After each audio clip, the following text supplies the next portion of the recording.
ako objaviť svoje ženstvo a ako nájsť svoju vnútornú bohyňu. Bielý som? Kde som čierny? Už to začne za chvíľu. Normálne som chytil zimom riavky po tele.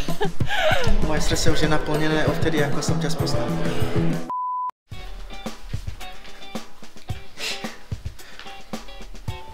Asi som pritiaľ.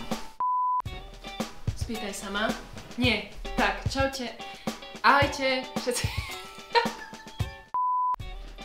Čaute milí diváci, tu je Marek a Natália, Twin Flame Tales a dneska bude vlastne o čom vlog, láska? Dnes bude vlog. A vieš čo, nechaj sa prekvapiť. Ja sa bojím. Nemusíš. Ale že ste to vy, tak vám to poviem. Vezmem vás aj spolu s Marečkom na prednášku, kde bude aj meditácia a všetko vám zdokumentujeme. Takže vidíme sa!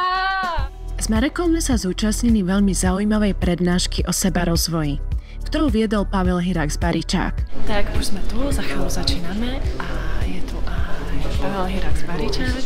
Kúpime si potom aj také knižky a podporíme tak jeho tvorbu. Ako to vyzerá? Dobre. Vyzerám normálne. Bielý, hej, bielý si, dobrá. Bielý som? Kde som čierny?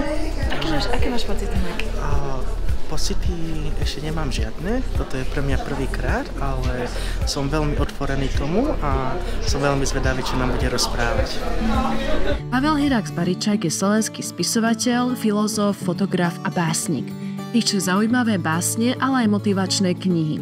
Ja sama mám pár kníh z jeho tvorby, ako napríklad Šlabikár šťastia, ktorá bola ako prvá z kníh, ktoré ma doviedla na cestu sebarozvoja. Som veľmi šťastná, že aj Marek sa vydal spolu so mnou na túto cestu a spolu robíme náš život lepším. Už to začne za chvíľu.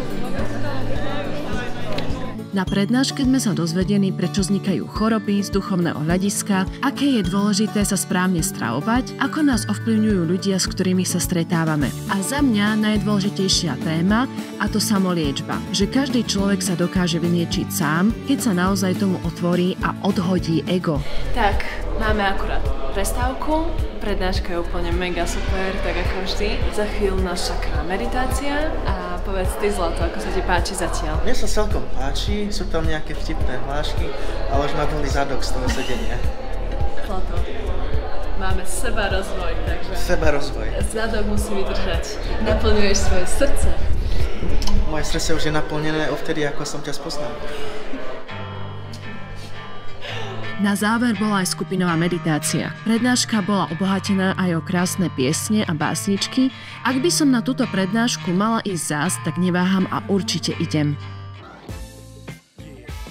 Tak už ideme akurát z akcie a ja som si to osobne veľmi užila. A Zlatík, ty si to ako užil? Aké máš pocity? Dobre mám pocity, bola aj meditka, bolo ticho, bolo suprovo a začína sa mi to páčiť. Áno, meditka bola úplne geniálna, ty kokso. Normálne som chytil zimom riavky po tele. Ja takisto inak, úplne, lebo my sme obidvaja strašne duchovne založení a senzitívni. Aby ste mi verili, tak od Hiraxa mám tieto knižky. Šlabikár šťastia, jednotka. A Šlabikár šťastia.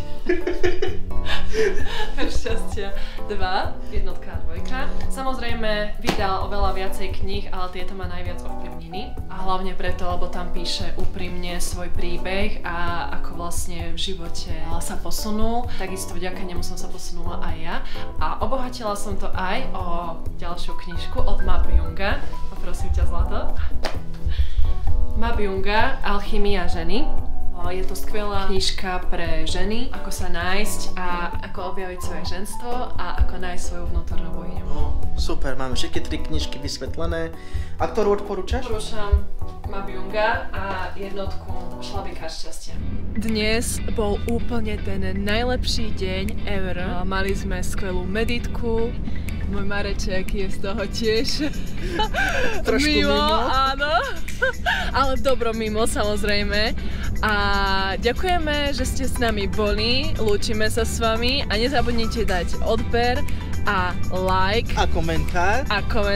Lúči sa s vami Marek a Natália, uvidíme vás v ďalšom vlogu a dovtedy zatiaľ si dajte kávu na nás. Čaute. Čaute.